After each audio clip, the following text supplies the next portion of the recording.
Steph, just following up on Caitlin from earlier, she didn't practice yesterday. Why was she not listed on the injury report, or why wasn't the injury report updated like earlier today if she woke up with soreness in her back?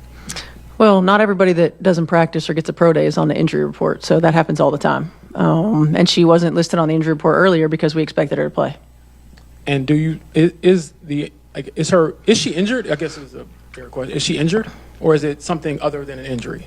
Her back is sore, so if there's anything more detailed than that, that's the training staff. Do you think the Fever could get fined for not listing her as on the injury report? No. Thank you. Chippy moment with Solana at halftime that led to the double text. I was just trying. Oh, did I get a technical? You did. Oh, no way.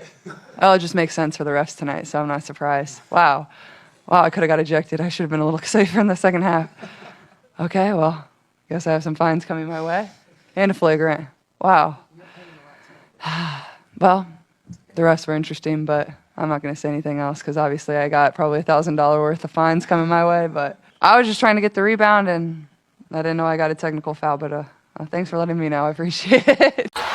They force another turnover. Clark, the quick pass, whips it right to Cunningham. 500 career assists for Caitlin Clark, the fastest to do it.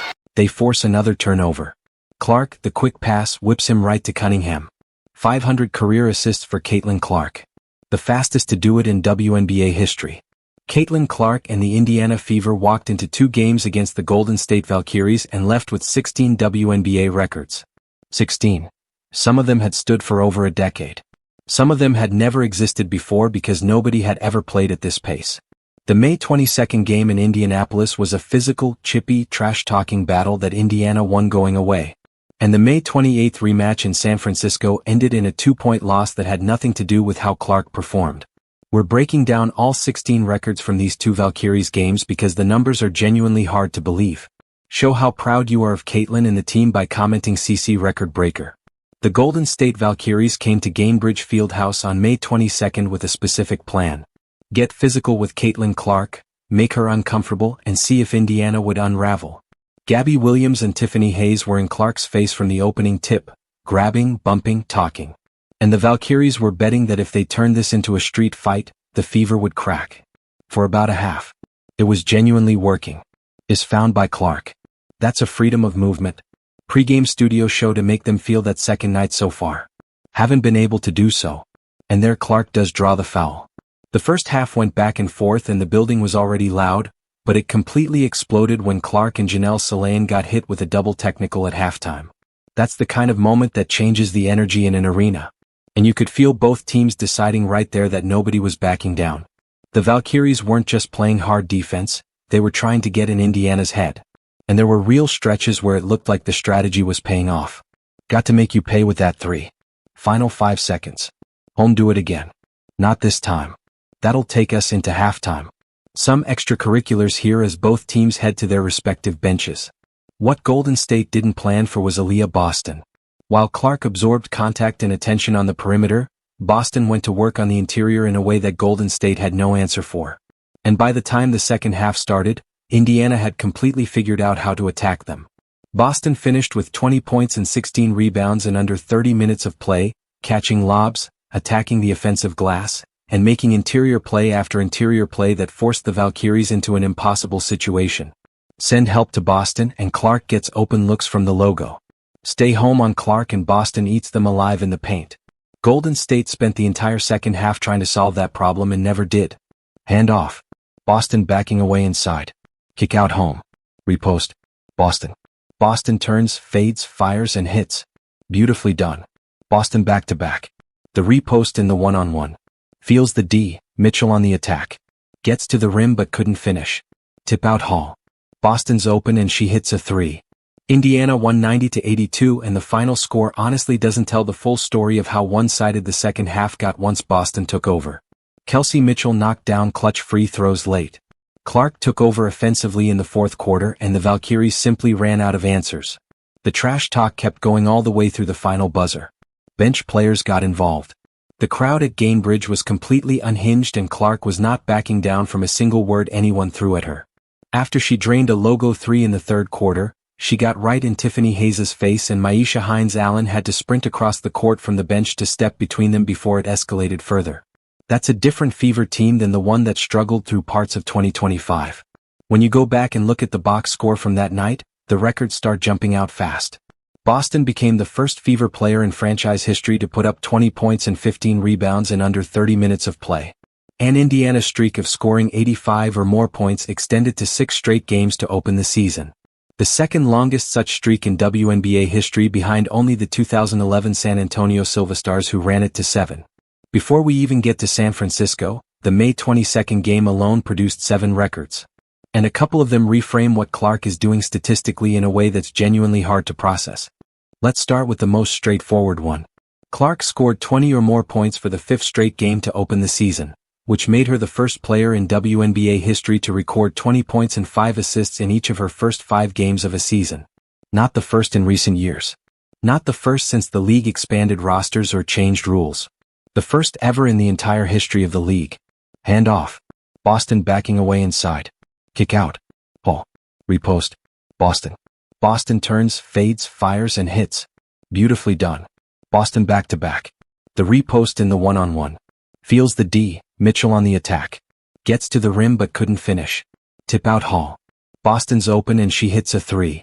To get a sense of why that's wild, think about the guards who've played at the highest level in this league. Sue Bird ran one of the most efficient offenses the WNBA has ever seen. Diana Taurasi scored more points than anyone who's ever played in this league. Sabrina Ionescu, Alyssa Thomas, players who could absolutely fill it up and distribute. None of them ever started a season with 5 straight games of 20 points and 5 assists. Clark didn't just break a record. She did something that had no precedent at all. Air Hole recovered nicely. She started Charles 0 for 3 from the floor. Clark launches and hits. Pure joy in the arena and forces a quick timeout. Then pull back to the career numbers because this is where it gets interesting. Through 57 career games, Clark had more points than Diana Taurasi had through her first 57 games, more assists than any player in WNBA history had through 57 games, and more three-pointers than any player in WNBA history had through 57 games. Taurasi is the all-time scoring leader. Clark is outpacing her at the exact same stage of her career, and she's doing it while also leading all-time in assists and threes through 57 games simultaneously. The 3-game span record is worth sitting with for a second. Players with 75 or more points and 25 or more assists in any 3-game stretch in WNBA history. Sabrina Ionescu has done it once. Clark extended her own lead to 9 times. Ionescu is one of the best passers this league has ever produced. And Clark has matched what Ionescu did once 9 separate times. That's not a small gap. That's a completely different category. Caitlin Clark 22 has done it again. Pretty step back. Hits a 3. Clark behind the back. Cross-court pass. Clark to Mitchell. Hit 3 for Indiana. Slug just went right higher from her teammate and laid it in. She's got 20. Clark goes behind her back in transition. Counted for Clark. But that's not all because the Aaliyah Boston records from this game connect directly to why Clark's numbers keep climbing. When Boston drops 20 points and 16 rebounds in under 30 minutes, defenses can't just load up on Clark anymore. They have to pick their poison. And right now there's no good answer. Slow to get back into the play. Spark whip inside. It's Boston right on the money. The 85-plus point streak tells you something real about how Indiana is built. They're not scratching out wins in the low 80s. They're scoring in bunches because Clark's pace, Boston's interior presence, and the floor spacing from Kelsey Mitchell and Lexi Hull create a genuinely hard offense to guard for a full 40 minutes. 7 records from one game is already a lot. But 6 days later in San Francisco, Clark produced 9 more, and the 2 biggest ones weren't about scoring at all. They were about a number almost nobody tracks until a player starts threatening to rewrite it completely. The May 28th rematch at Chase Center was a different animal entirely. Golden State came in with something to prove after getting blown out in Indianapolis 6 days earlier. The Bay Area crowd was loud and hostile from the jump. And Clark was managing a back issue that had been bothering her on and off through the early part of the season. Indiana knew coming in that a road game against a motivated Valkyries team was going to be a fight. Like I said, I do expect to be competitive. I do expect to be physical. I think those are the things that, were probably most prevalent in the first game. And, you never know in the way they're going to call it too. That can impact the game. If they call it from the start, it might not be as physical. You just never know. So, both teams want to play with great pace. I expect it to be fast. I expect it to be a little bit more up-tempo, especially since last time they were coming off a back-to-back. I thought they kind of slowed it down a little bit more. So I expect them to play with a little bit more pace, but, yeah. And it was close throughout, but the Fever actually had real chances to pull away in the fourth quarter. Clark was finding open teammates, the offense was clicking, and Raven Johnson off the bench was giving Golden State problems they clearly hadn't prepared for. Johnson attacked the Valkyries defense in ways that forced them to completely change their rotations. And for long stretches of the second half, she was the best player on the floor. She finished with a career-high 16 points. And her performance told you something real about this Indiana roster. When Clark draws two defenders, there are now multiple players who can hurt you, not just one. Cunningham leaking out. 90 seconds to play here in the third quarter. Johnson to Boston. Back to Thompson. Cap shoots, fires, hits. But as the game tightened in the final 2 minutes, the officiating started directly affecting possessions. Golden State got to the line on plays that looked questionable and Indiana lost possessions on contact that didn't get whistled the other way. That's not sour grapes after a tough loss. That's what multiple analysts pointed to when they went back through the final 2 minutes. The Fever lost 90-88, and the 2-point margin had more to do with those late possessions than with any genuine difference between the two teams. Clark still hit a late logo 3 in San Francisco, deep and contested with the game hanging in the balance. And for a moment, it genuinely looked like Indiana was going to steal it on the road. The Valkyries had thrown a physical, disruptive defense at her all night, rotating two bodies at her every time she touched the ball, and she still found ways to make plays. That's what made the final score so frustrating to watch, because a healthy Clark with 2 more fair possessions in the final 2 minutes, and this is a comfortable Fever win. Big minutes for you. Yeah. I mean, past Clark, she had been sitting for a while, but she's got the hot hand and drills a 3-point. Back issue added a real layer to all of this because she wasn't at full strength physically and still produced a performance that rewrote 9 separate entries in the WNBA record books. Picture this, not at 100%. On the road against a defense built specifically to stop her, absorbing contact on nearly every possession and still generating 9 records in one game. The loss stings, and Indiana should feel like they got one taken from them in San Francisco. But the final score doesn't touch what Clark actually put in the box score that night. The numbers she posted on May 28th don't just beat WNBA records. Some of them beat NBA records too. The number is 59. That's how many career games it took Clark to do something the best players in WNBA history needed 25 more games to pull off. And once you see the gap, it's hard to unsee it. And force another turnover. Clark, the quick pass, whips it right to Cunningham. 500 career assists for Caitlin Clark. The fastest to do it in WNBA history. Let's talk about the 500 assist milestone first. Clark reached 500 career assists in the May 28th game, and she got there in 59 games. Topinikro, who spent years as the gold standard for passing in this league, reached 500 assists in 69 games. Clark beat that by 10 games, which on its own would have been a great story. But the 500 assist record is actually the smaller of the 2 milestones from that night. Clark also became the fastest player in WNBA history to reach 1,000 career points and 500 career assists. She did it in 59 games. Sue Bird, who ran one of the most efficient offenses this league has ever seen for 2 decades, did it in 82 games. Sabrina Ionescu, who came into the league setting passing records of her own, did it in 84 games. Clark beat both of them by more than 20 games. And to put that in real terms, a WNBA regular season runs roughly 40 games. So 23 games faster than Sue Bird means Clark didn't edge past her. She cleared Bird by more than half a season. Here's where it gets interesting, because the comparison doesn't stop at the WNBA. Clark is the second fastest player in WNBA or NBA history combined to reach 1,000 points and 500 assists. The only player who got there faster across both leagues is Damon Studier, who played in the NBA in the 1990s. Every other professional basketball guard, men's or women's, took longer than Clark did. That's the full scope of what she did in one road game while managing a back issue. Missed a couple of games coming out of concussion protocol. This is as healthy as the Valkyries have been. Clark gets it right back and beats Johnson for 2. The assists per game average is probably the number that'll follow Clark's career forever. She's sitting at 8.5 assists per game all time. Courtney Vanderloot, second on the all-time WNBA list, averages 6.6. Sabrina Ionescu sits at 5.9 in third. Clark is averaging nearly 2 more assists per game than the second best passer in league history. And she's done it consistently over 59 career games. Not a hot 3-week stretch. And then there are the combination records. Most 20-plus points and 10-plus assist games in WNBA history.